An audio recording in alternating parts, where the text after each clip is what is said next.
Imagine a perfect world where you can build a restaurant, open the doors, and make loads of money.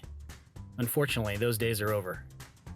It takes great leadership, hard work, and long hours to operate a successful restaurant. Together, we can make it happen. This is Restauranttopia. Welcome back to Restauranttopia. Appreciate everyone joining us today. We appreciate the feedback on iTunes. Love the 5-star ratings. Thank you so much. We're here today with Anthony Hamilton, David Ross, and special guest Julie Vaccarelli from Wickens, Herzer, and Panza. Julie, thank you for joining us today. Thank you for having me. All right. So today, this is part of our coronavirus series. We want to bring as much current, relevant information as we can to restaurateurs.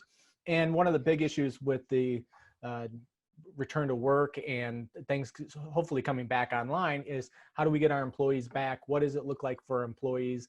And what is the new normal with employee relations? So we're gonna talk about that in the first half of the show, and then the second half of the show we're going to talk about what you can do for your mental health to make sure that you are strong and have a good mindset as we work through these issues with the coronavirus. So let's start right into it.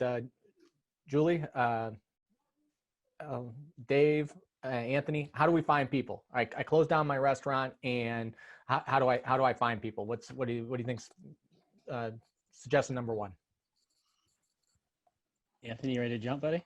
Yeah, I guess so. Look, I think the word of the day is uncertainty, right? And I don't mean to just phone it in on that response, but it's true. I don't know that we know what it looks like yet. And that's the tough part. I was speaking with an operator yesterday, and they're talking about opening back up. And first of all, that's uncertain.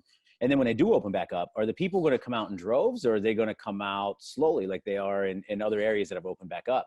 So this particular operator is extremely confused in what he's supposed to be doing. Hi, Nico. Nico, what's up, buddy? Hey, buddy. Hey, can you give me a minute, buddy? Say hi. Oh, this is what happens when you work from home, I suppose, right? Yeah, that's awesome. This is real pod. You figure out how to keep this kid under control. You let me know. He's a wild animal, right? So anyway, this operator was talking about, his crossroads, and he was talking about whether or not he's going to bring a full staff on or a partial staff back on. And I think a lot of the phasing in or out is going to help him with that, as far as whether they mandate 25% capacity, 50% capacity, 100% capacity, whatever the case may be. So essentially right now, I still think we rely on uncertainty. You want to keep your core around. There's no question about that. Let's hope that you've been engaging your core employees, because you know that you need them to run. And then as far as the ancillary and fringe employees, I think you got to, kind of wait and see what regulations are dropped or what the phasing looks like as far as reopening is concerned. Yeah, and I think I think that the biggest point in that is everybody's got a different situation. So somebody that is operating at maybe 50% capacity versus somebody that's actually closed down, that's two way different scenarios and two different ramp ups. So that's why we brought Julie in here, to really give us some expert advice on what people should be doing, and then just to further the conversation along, so that these restaurant operators have a good idea, or at least some additional information to get going. So Julie, when we're looking at, getting people back into work, what are you seeing? What's your thoughts? So I've had a lot of questions around, what if we open and it's half capacity? What if we have to do shifts? How many hours are my employees going to be working? Who do I bring back on first? Right. And I think that, again, it's all up in the air. And I think you have to look at your own business model to try and figure out how to make that work.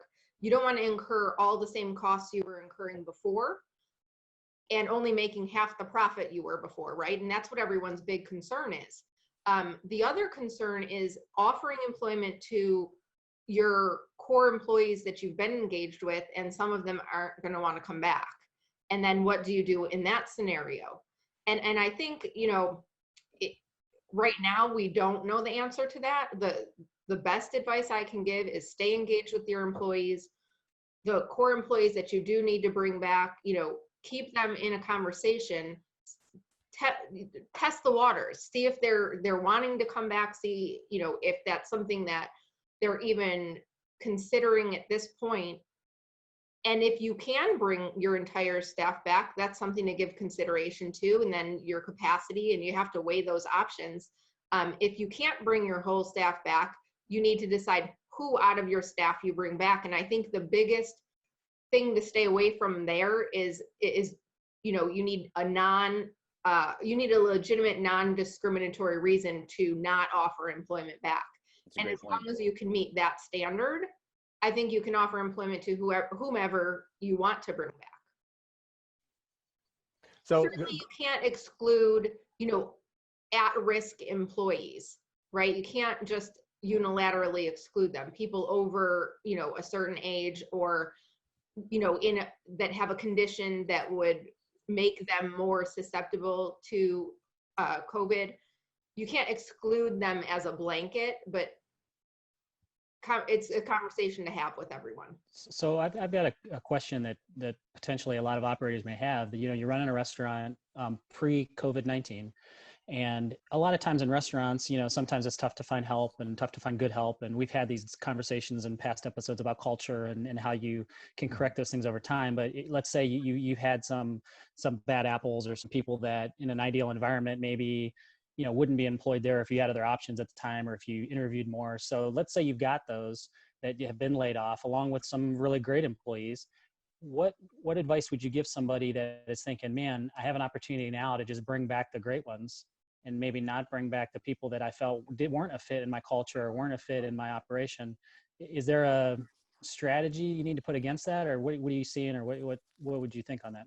So it's a big conversation out there right now. This is the conversation everyone's having, because a lot of layoffs were done outside of the restaurant industry based on kind of those factors, right? So you took a look at your employee list and you decided who you wanted to keep on for right now and who you wanted to lay off. I think, again, as long as there's a legitimate non-discriminatory reason, I think you're safe. I think you get to choose who you want to bring back. Again, if they've been completely laid off, I would start with the whole application process, whatever that was ahead of time, get everyone's application in, take a good look, see who's qualified, do all of the things that you did when you were hiring. And you do get to choose. You do. So that's a great point there, Julie. What's the difference between employees were furloughed and laid off? I'm talking to a lot of operators, and they're telling me about they didn't furlough anyone; they just laid them off. What is there a legal distinction there? And is that something that when people are brought back on or rehired, is that something that an operator should be concerned about? So typically in a furlough, your employer is still paying some type of benefits for you, and in a layoff, they aren't, right? You're laid off from employment. The employment has been severed, and there's a little bit of talk right now about a temporary layoff and a permanent layoff. That gets a little gray, but the furlough versus layoff, in a furlough, typically the employer is going to cover your benefits. There is a reasonable expectation that you're going to come back to work. Sometimes they don't cut off the pay, but they scatter it throughout the rest of the year so that you don't lose any paychecks, right? And your pay is just adjusted accordingly. So in a furlough situation, you would have the expectation that your employee was coming back to work. In a layoff situation, there really is no expectation that they're coming back to work unless it was a temporary layoff. At which time, there's different procedures to bring them back on. But if they've been completely laid off in the unemployed category, right, where they've completely severed employment, I would suggest doing your entire application process and your employment onboarding again, just so that you have clean records and dates, the start date and the end date and all of those things are clearly marked in their files. Yeah, I think this is a good opportunity for operators to, have a good procedure for onboarding and to really think about how they do that and not be kind of willy-nilly like before when there was such a shortage of people and people weren't staying very long. The people that you're bringing back, you typically know, or you're trying to backfill spots that you didn't have. So I think this is a good opportunity for operators to up their game as to onboarding and what that procedure looks like. Yeah, agreed. And I think that there's another caveat to this, because if there's operators that did receive or are going to be receiving this payroll protection loan, if they want to get it forgiven, they really have to strategize the numbers and make sure that they're bringing people back at the right hours and those things. And there's going to be, I know there's going to be some changes to the qualifications for forgiveness that I think are going to be finalized on 26th, I think.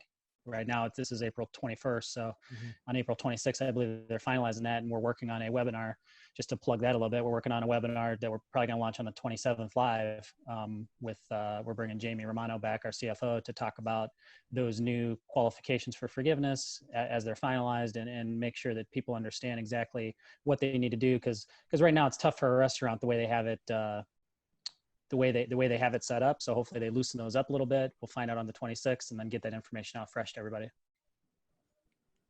No, that's going to be a good webinar, and I encourage all of our listeners to sign up for that. Jamie is the foremost expert in this area, and I think it's well worth the time spent.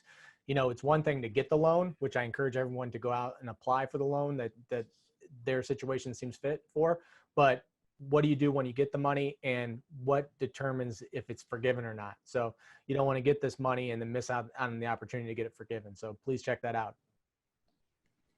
So let's get back to the list here. I have my employees. I called them up. They wanted to come back to work. I did the rehire process. Now they're working. I think my main thing here is training. I know they worked for you before, but this is a new environment. So what does the new training look like? And Anthony, maybe you can speak to this as far as I'm going to go down the hygiene and cleaning path here, but what does training look like for new employees? And then just procedures with customers and interaction. So I'm a glass half full type of guy. I look at a situation like this as an operator. I know it's easy for me to say on the outside looking in, so I apologize in advance if I seem tone deaf on this. But I'm looking at this as a scenario to kind of do a cleansing, as you talked about. I'm reevaluating my business model of who I'm serving to, how I'm serving it, and what I'm serving, right? The training obviously goes hand in hand with that. Whatever decisions I make to pivot or transition my business into, whether I focus more on carryout or more of a digital platform, my staffing decisions are contingent on that. There's no question. So past that, the training and everything involved, Brian, you hit the nail on the head. I'm going food safety training, hygiene training 101, because I firmly believe that's going to be a quality measure by consumers, more so than the marbling on my beef or the look of my salad. But I want to see how you're going to keep me safe as a consumer. That may be my most important attribute or the most important scale I'm looking at as a consumer. So I'm training my staff in line with that. And then also, just generally speaking, I'm looking at my culture, as Dave alluded to, and I kind of have a penchant for culture.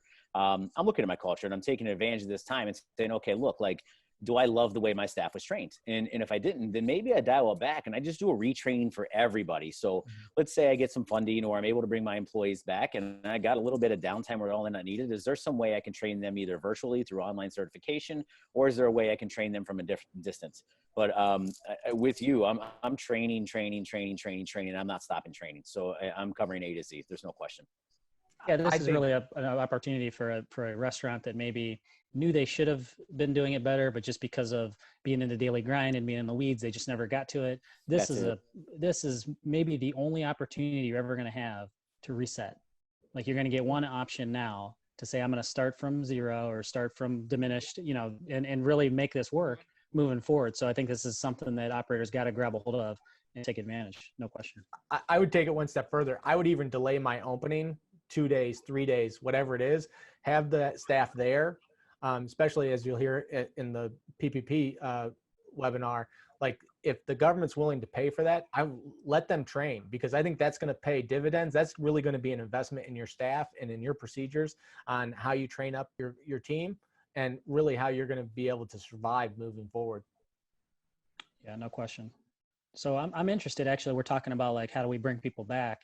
What about, Julie? What are you seeing, or what are you hearing from people about employees that maybe they're making calls? Somebody got their PPP money, so they need to start, spending this money in payroll, and they're trying to bring people back, but they're calling and employees are not wanting to come back to work. So this is going to be a real big issue. because right now unemployment's a windfall. So you're getting your Ohio unemployment plus $600 from the federal program of unemployment per week. A lot of employees that work at restaurants and in the hospitality industry make less than that weekly. So you're calling your employees, you're asking them to come back, you know they're going to make less money working than they are on unemployment, and so they make a decision that they don't want to come back. The issue that you're going to have is that you're not going to be able to use all your PPP funds and reach your 75% threshold on payroll. So at that point, you're going to have to hire outside of your original staff. If your staff won't come back, you don't have an option. You have to hire other people to meet that threshold for forgiveness. And while we don't know a lot about forgiveness, it's pretty clear that that 75% spent on payroll is going to remain. So, I mean, if people don't want to work or people aren't going to come back because they are making more money on unemployment, without a remedy from the government at this point, I mean, you have to go out and look for other employees. You have to be staffed and you have to be open. Like, that's your option. How long do the unemployment benefits last for an employee to get the windfall, as you said? You know, I'm not certain on the number of weeks. I'd have to look into that, and I apologize for that. We can Not a problem whatsoever. We can always put it in the show notes. There you go. It's definitely going to be an area that I think every operator should be calling their Rolodex of potential employees, going to, the national chain, looking on LinkedIn and see who works at a national chain and pulling them into your organization. So like, this is an opportunity to reach out to a recruiter and see who that person has, who he or she has that is an amazing employee that you can bring onto your team. With the training, the ability to get new talent that didn't exist maybe 60 days ago in the market as far as being available. This is going to be a game changer, and it's a reshuffling of the deck. It's a once in a lifetime opportunity. You don't want to be in August thinking, man, I should have done this move, I should have done that move, when now's the time that you can really take advantage. Well, and I do think there's a real good opportunity to get the best of the best right now. And I think everyone should take that opportunity. It's a resizing of the industry where, if not as many people are eating in the restaurant, you're not going to need maybe that fringe staff that weren't very, that they weren't, they didn't put on the jersey, as we say here at Hillcrest. I mean, what are they doing to be part of the culture? What are they doing to be part of the team and really provide that level of customer service that you want to provide at your restaurant? Right. Anthony, you seem like you had something. Yeah. I got some thoughts, Sherman. I'm wondering, and this is the collateral damage that is on the downside of this pandemic is unfortunately we're going to deal with some closures. And I'm wondering what that looks like in regards to refilling the staffing pool. As you guys know, the talent pool in Cleveland's been shallow for a little while, not quite enough service employees to fill all the gaps at all the restaurants. And I'm wondering what the dynamic's going to look like after this if we do in fact have some closures and lose, 5, 10, 15% of the restaurants on the bottom end. I wonder what that looks like for the staffing pool and the availability of qualified employees moving forward. Yeah, I think it's actually, and it goes back to, we've all been saying, like, this is a prime opportunity, because this may be like everything we've coached on menus for years. This may be the prime opportunity on labor and to say it's quality over quantity. You know what I mean? Were you overstaffed because you had people that didn't really pull the weight or did, whatever it may be, but the volume is going to be a little bit lower. If anybody thinks that May 1st or 15th or whenever they decide to open up dining rooms again, that it's going to be a light switch and everybody's going to flood into the restaurant like you're living in La La Land. You know what I mean? Like you're going to be down a little bit. Okay. So again, trying to get quality employees in to make up for quantity, I think is super important and maybe a good mindset. I agree. So let's get to the point of we're back operating. We brought the employee on. Julie, what are some of the issues that you're seeing, whether it's temperature taking, the mask, let's just start with temperature taking. Should I be taking the temperature of my employees, and how do I do that without getting in legal trouble? Okay, so you absolutely can take the temperature of your employees, and it's recommended to do so. With hourly employees, you want to make sure they're on the clock. And you kind of want to make sure it's in an area where, not everyone's standing around doing it all at once. You're going to obviously use a type of thermometer that's a no-touch type of thermometer, and I don't know the medical term for that, but you're going to run it across everyone's forehead. Hopefully you have a little more space, do it separately as not to embarrass anyone. The hourly employees, though, do have to be clocked in. You don't want to get yourself in a wage and hour situation where you're doing all of these, preparation for work things outside of their pay period, or their clocked in time. Because then you're going to run afoul of wage and hour laws, and I do see that coming down the pike for sure. Yeah, on the wage and hour, our listeners are no stranger to that. In the restaurant industry, we've been attacked on just several different aspects of wage and hour, whether it's, delivery drivers making pizza boxes, whether it's servers, putting together silverware kits. Like, it's time and time again. So we really encourage you to take Julie's advice here and make sure that if you're going to take temperatures, that you're paying people for that. One thing that just shot into my head was, what does it look like if you have the employee take their temperature at home before they come in? Is that just a recommended procedure, or is that something you should still be paying them for? So that is a recommended procedure, and there really is no guidance on whether you pay for that or not. The employee is at home. It's kind of an honor system, but if you don't have the type of thermometer you need, that is what you're going to have to ask your employees to do. That's what the CDC is recommending. So, there's no wage and hour guidance on that at this point. All right. So that's something I encourage our listeners to check the show notes, and we're going to be updating that type of stuff, and reach out to us on social media, and we'll be linking to stuff that Julie puts out. Let's switch gears here and go to face mask. Do I have to have a full hazmat suit on with a respirator to serve chicken sandwiches, or what do I have to have? Okay, so the newest guidance, let's take a step back. A face mask, what they consider a face mask, is just those N95, health workers are wearing them. There's a shortage of them. So face masks, they're not requiring.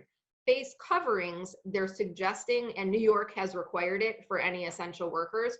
So essentially you have to, when you're working at a restaurant or, wherever you're the essential worker, you do have to have a face covering on. Mm-hmm. What I've read, and not to get, too outside of my zone, is that it keeps your own germs to yourself. It doesn't prevent germs from coming in, which is why they didn't recommend those in the beginning, and that only changed on like April 3rd-ish. But it does prevent you from spreading germs to other people. So then the question becomes, who provides those to the essential workers? And right now they're saying the employers should do that, which leads to a myriad of other questions, because now, does the employer keep them? Do they launder them for the employees? Do they commingle all the employees in one? Are we cross-contaminating? We don't have a lot of guidance around that piece yet. And we'll see. I truly believe through the CDC, and I'm going to put some links in the show notes on cleaning procedures from the CDC, but I think you'll see the CDC come down with guidelines on the face coverings and what that looks like. On a purely non-legal, non-CDC aspect of this, I think as a consumer, I want to see the staff have face coverings. What do you think, Anthony? Yeah, I think actually it's funny because maybe a month ago it was funny to see people with masks out in public, and now when I go out in public, it's almost appalling that people aren't wearing masks, and that's just my personal opinion. And you guys know I'm a little more sensitive to it, so it's fascinating how the dynamic shifted to the new norm now. If you're not wearing a mask, I look at you differently as opposed to again a month ago. So for me, definitely, and I know I've shouted from the rooftops, cleanliness is now your competitive advantage, or at least one of your competitive advantages, and I think you should exploit it and showcase it and broadcast it. So yes, I want to see masks on employees. There's no question about that. And even if it is that they keep their germs to themselves, that's maybe the best, right? Like that's kind of what I want, especially if you're asymptomatic. So rather safe than sorry. Yeah, and again, it goes back to what we talked about. It's a perception too. Like when you see the face masks, it gives you a feeling of, okay, they're doing the right things there. That means they're probably wearing gloves. They're probably washing their hands. It leads your mind down the other roads of perception and cleanliness and how they're operating their business. So I'm 100% in agreement with you.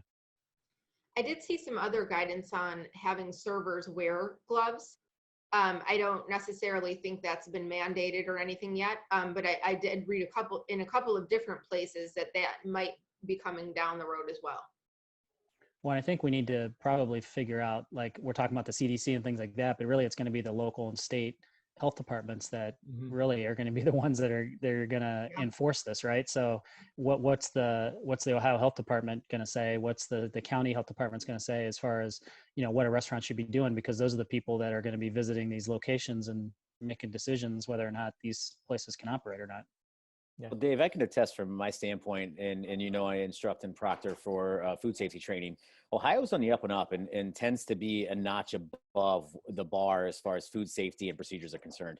So I would bet dollars to donuts in Ohio, we're going to have more stringent measures in place than a lot of other states.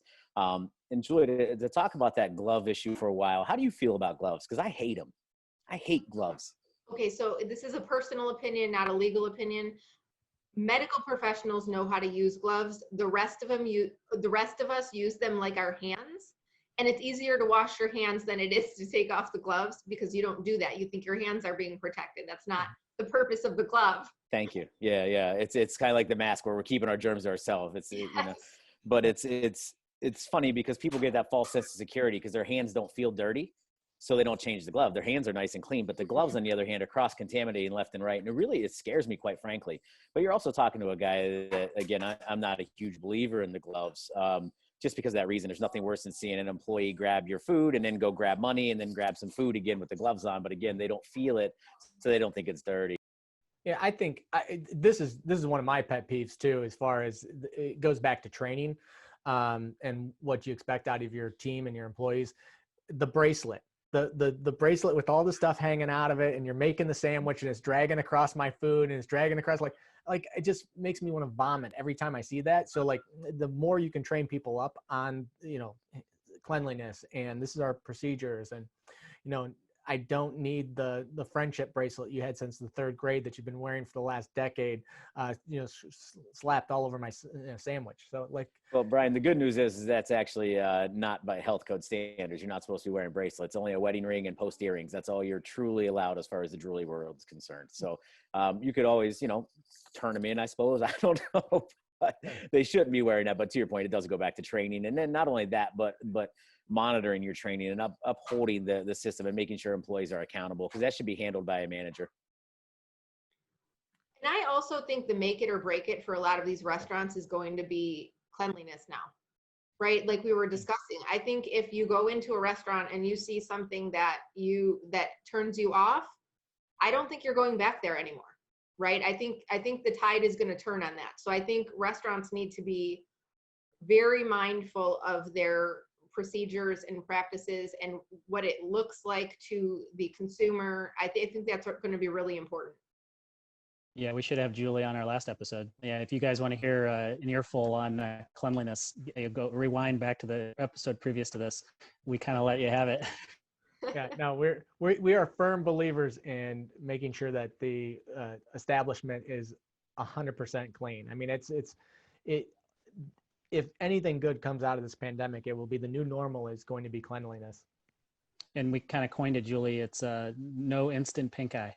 That's what we've coined. That you got to be clean enough to not instantly give somebody pink eye. Yeah. Well, there are exceptions too, because Brian and I alluded to the fact that we still will go into some sketchy places if the food's that good. So it doesn't apply to everybody. We do like our dives. Oh yeah, I definitely. You're not going to turn me off. Like I'm still going to eat. Like I'm just gonna note it, mental note that this place is disgusting. So let's talk about mental side of things. Let's kind of roll into the second half of our show today. Is mental health in the age of COVID-19. I think I've been talking to operators for the last month. And I've said this in past episodes. The one thing I keep on hearing over and over again is this anxiety and this fear in operators' voice, because it's the uncertainty that they don't know. And one thing I wanted to talk about was, how do we overcome that? I think fear is just as dangerous as the virus. Being informed, I think, is very important. We're consuming more news than we have in the past. The news is not always good, but it's also kind of misinformed because of the 24-hour news cycle. People are trying to push out news faster than they have in the past. So you want to, revert back to the facts, research, don't overconsume the news, but really understand what the virus is, how you can protect yourself. The CDC has amazing guidelines on how to protect yourself. The world is going to reopen again. Most people are going to be fairly safe from this disease as long as they exercise precautions. And, to understand the data, it shows we're seeing about, 1 to 2% mortality rate, so a little bit higher than the flu. But still, we don't know that that's for certain because the wide-scale testing hasn't been done. And then what does it look like for at-risk populations, people that have other issues going on, and the mortality seems to be much higher for them. So it's really looking at the data, protecting yourself, and making sure that you understand it. But what are some of the tips that you guys have found helpful for your mental health during this stressful time? Any stressful time, but in particular this one. Anybody feel free to jump in. Right, I'll jump in. I'm as we know, mental health is becoming a topic of conversation in other arenas that we've never seen it before, especially professional sports, namely. And I think they're doing a really good job of bearing the torch.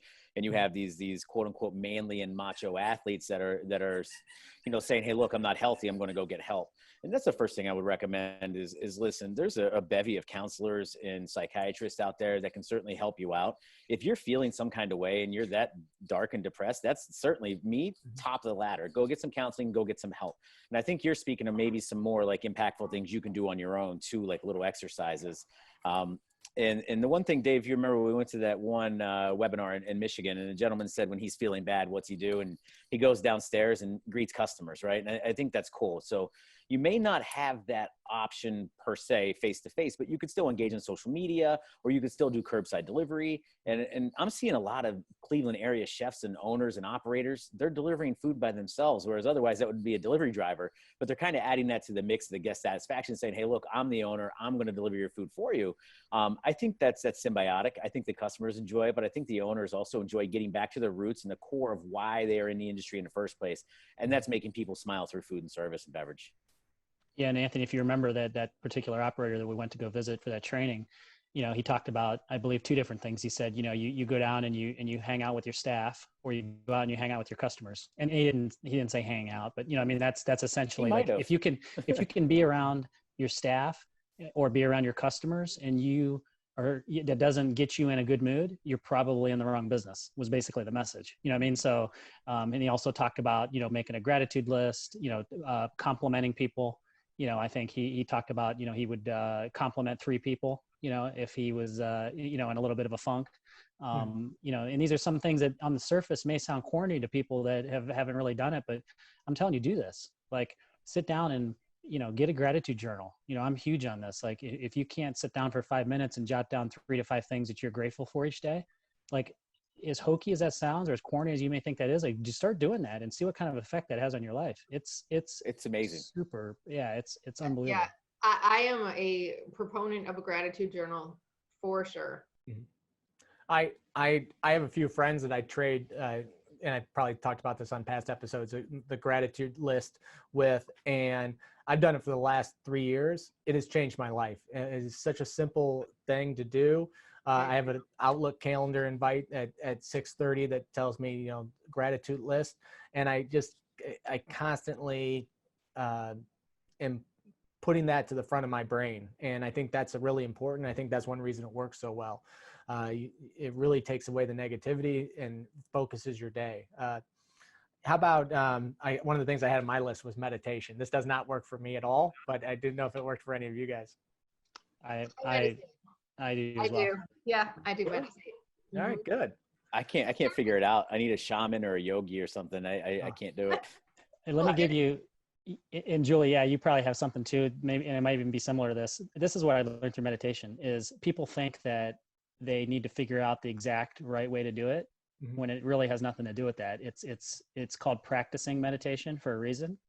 You just got to do it, and you just got to practice it every day. And then pretty soon you're going to let your guard down and let your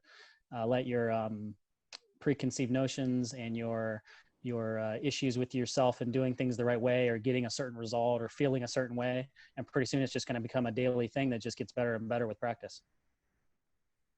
Yeah, and you can always start with a guided meditation. There's a ton of free ones on YouTube, and take 5 minutes. I mean, you don't have to start out with an hour. You don't have to start out with 30 minutes. Take 5 minutes, clear your mind for that 5 minutes, and move from there.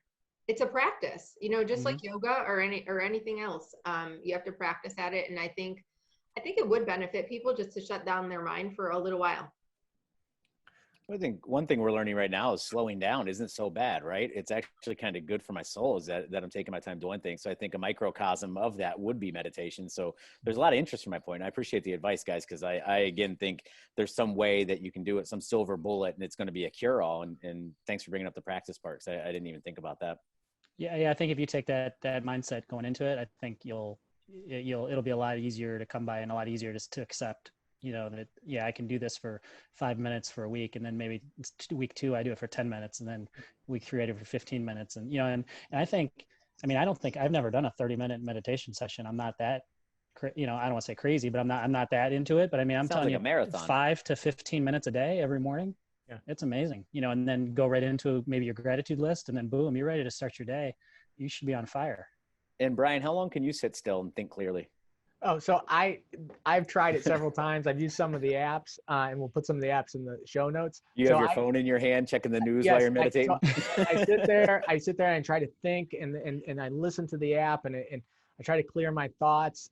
And then all of a sudden in my head, it's just like list of things I got to do. And then like, it just turns my mind up and gets me thinking even more. So I do kind of like it to like brainstorm, but I don't think that it's a calming effect on me. Quite the opposite of tranquility. Yeah, no. But one of the other things on my list was, exercise. I could do more of it, but it's to me that's a great thing to get the toxins out, to get your body moving and to get the blood flowing.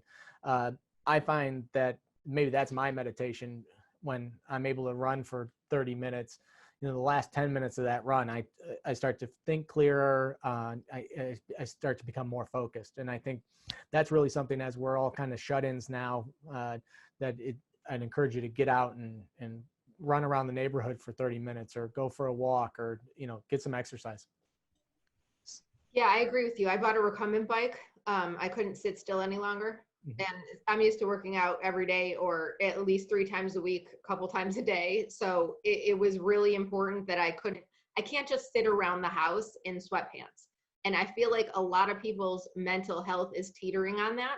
We're so used to going, that when we are forced to stop, and everything changes basically, because that's what it did. Everything changed.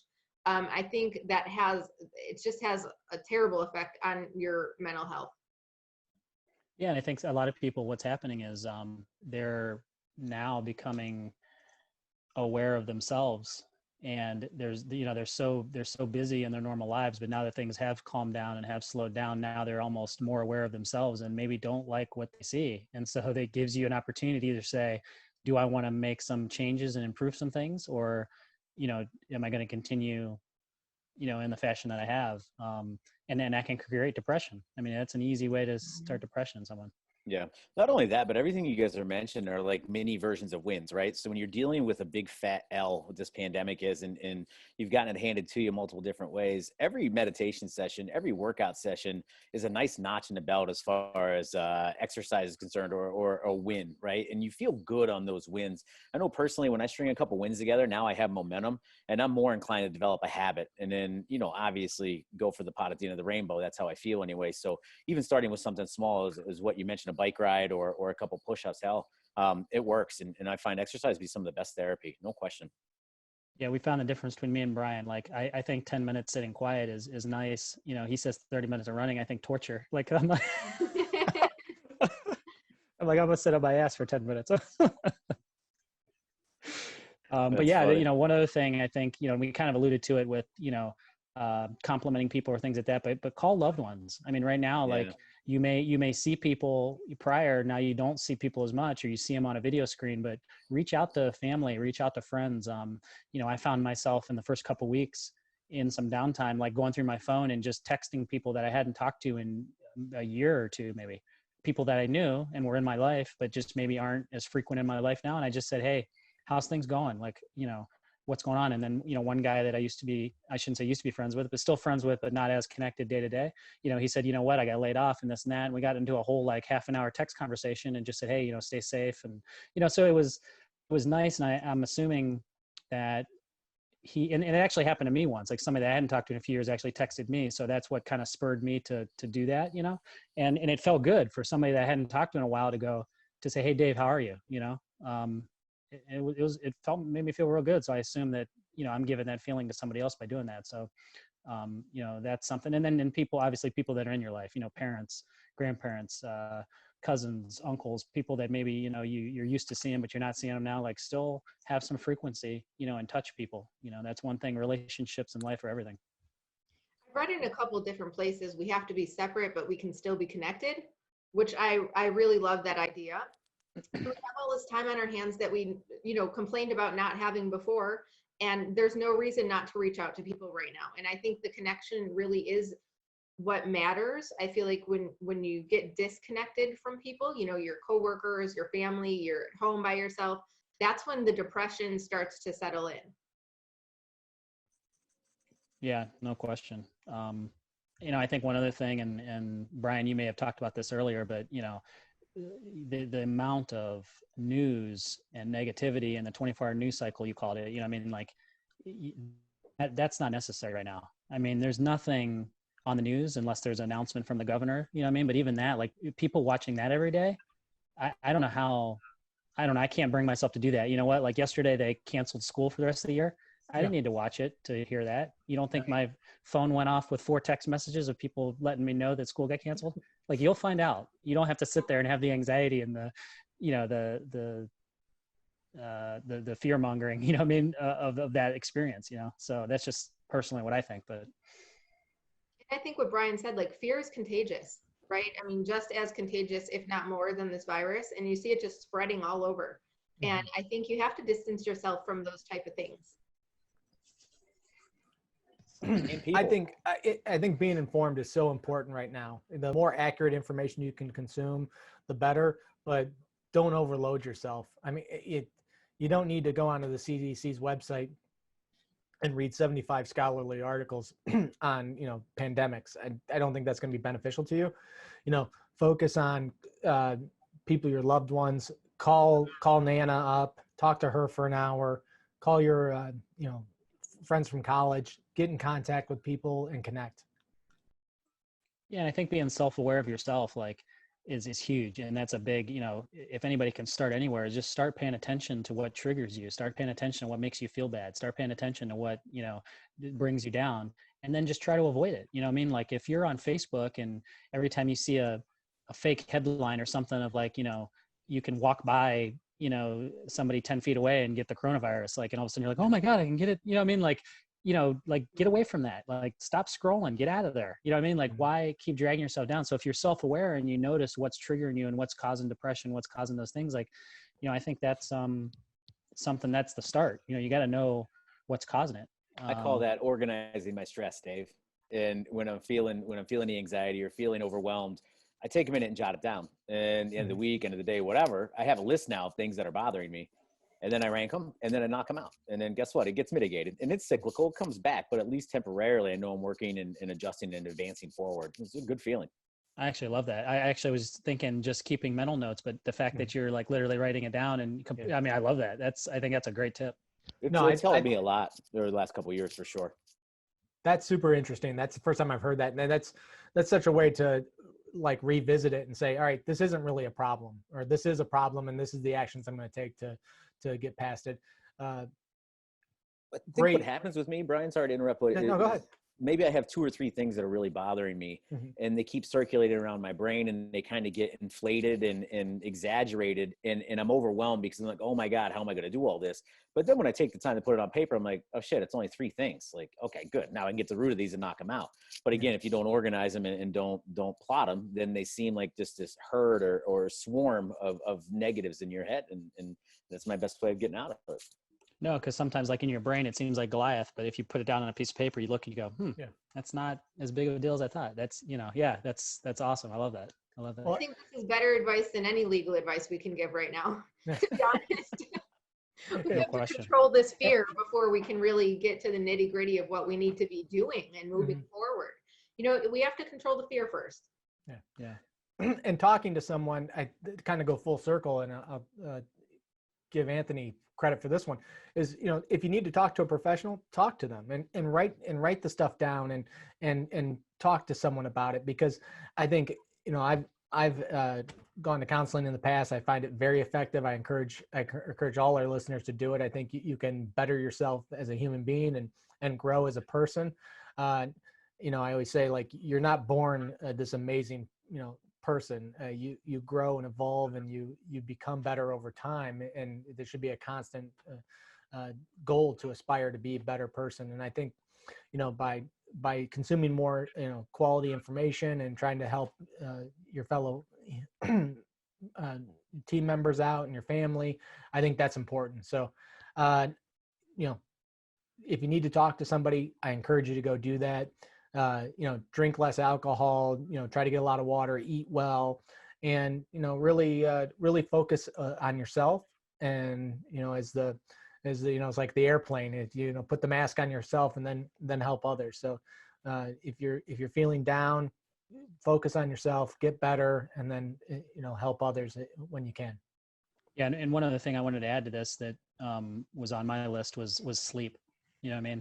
Sleep is so important when you think about it. And I didn't really understand, like, I always had a thought of like, well, people, I've never said this, but sometimes you think, well, I'll sleep when I'm dead, or, I'm just going to work. And sleep's not as important, or it's like a badge of honor to, go through the week and sleep 4 hours a day, or, when it's really not. You're running yourself down, you're mentally not as strong. And the thing that really clicked for me was I was listening to a podcast, and these guys were talking about sleep, and he said, and whatever your religious beliefs are and all these, I don't want to get into that, but if we were created to spend a third of our day sleeping, like, it's probably important. So just if you think about that, like, that's something that's probably important and shouldn't be missed. So I think, obviously eating right, exercising, meditating, like all these things we're talking about, but you got to get sleep. If you're not getting 6 to 8 hours of sleep a night, you're hurting yourself tremendously. And in this industry, restaurants in particular, like, that's probably maybe one of the biggest things, because people are working a lot of hours. So right now we're talking about resetting employees and resetting your business. How about resetting yourself, and getting good sleep? Well, that's really a good point, because I think this is the great reset. We had to hit pause, and we didn't get to elect to hit pause. We glorified busy. Everyone did it, right? Everyone was so busy, and you couldn't get to the things you wanted to do, and you would use it as an excuse. And now you don't have that. So it's the great pause, and you should take the pause. And like Brian said, work on yourself. That's important. And I think sometimes it's okay to be selfish. Like, it's okay to take some extra time and eat the right thing, or take the extra time and sleep in that hour if you were up late, or, as long as it's not like ruining your routine or whatever. But like, I think it's okay to be selfish when it comes to your health. I don't think I've never got upset at somebody that, because they did something for their health and messed up my schedule or interrupted something. Like, I've never been upset with somebody if it came down to somebody's health. So if you think about it that way, I think maybe that'll help people as well. Funny how important it is, but yet we neglect it so often, right? Especially for the sake of a career or a job, ultimately money. It's this last 15 minutes of this podcast, I think, went off the rails of what we initially planned, but maybe more beneficial, just because it got me thinking really deeply, and that's nuts. It's the great pause. I love that, Julie. The great pause is great. Let's call it the great reset. Whatever. Yeah, let's call it that, please. That's what a half full outlook. Yeah. And then the only last thing I had on my notes as far as this is just, I think again, I'm always thinking about what's a simple way to get somebody in the right mindset so they can start something. Because sometimes I don't want to feel like I'm the person that, well, I got it all figured out. I sleep right and I meditate and I exercise and, you should be like me. You know what I mean? Like, I don't want it to, like, for any of us to come off like that, you know what I mean? So I'm always thinking, like, what can we do to make it really simple? So like self-awareness, you know what I mean? And what you talked about writing it down, Anthony, I think is awesome.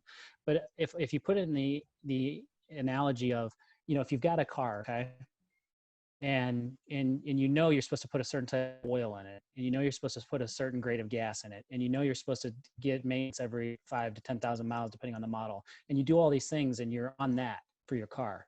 But yet what we put into our brains and what we do with our bodies, we have zero regard for at times. I mean, like, it's a ridiculous thing. So when you put it that simple, and it's like, your material possessions that you take care of, but you're not taking care of your body, for yourself and your family and your children and I mean, I feel like that's, if we held ourselves to the same standards that we hold material things to, that would help a lot of people, I agree. No, great point, Dave. I think the more you can focus on bettering yourself, and even with the little things, but just don't think it's going to happen overnight. I mean, I've done intermittent fasting, and I've done counseling and all the things I've done in my life to try to help me. Nothing occurred overnight. I mean, whether it was when I lost weight or, those sorts of things, like, eating good one day does not, make a lifestyle choice. So, like, but it does start with one day. So, the first day, and then the second day, and then, then all of a sudden you're on the 30th day.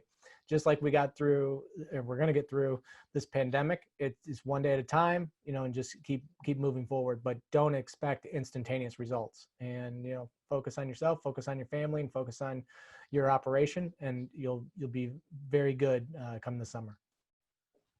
Yeah, no question. Agreed. All right. Well, thank you everyone for listening, and we appreciate it. Definitely, if you liked what you heard, give us 5 stars on iTunes. If you didn't like us, Anthony's email will be in the show notes, and you can tell me what you don't like about me. This beard's going to last until the end of the pandemic, so get ready for a little more of this. Wait, that's not permanent? No, I can't do this. No, that's got to be permanent. I think I look like I'm in my late 20s. Very good. You got a little Chuck Norris going there. Yeah. Oh, very nice. Very nice. All right. Thanks for listening. Julie, thank you for being on the show. Thank you so much. Check out her link and her bio in the show notes. If you're looking for an attorney in Cuyahoga or Lorain County or Northern Ohio, definitely check out her firm, and she'll be able to help you out with any of these legal issues you have. Thank you for having me. Thanks, Julie. Take care, you guys. It's a pleasure. Truly. This is a high quality pod. Thank you, everybody. Take care. Adios. Thank you for listening to Restauranttopia. The gratitude that we have for each and every one of you spending your precious time to listen to this podcast is immeasurable. Please make sure to tell a friend about this podcast. And also, if you have any feedback for us, visit us on Restauranttopia.com and drop us a line. You can also subscribe on your favorite place to listen to podcasts. Thank you, and have a great day. Brian, you there, buddy? Not yet.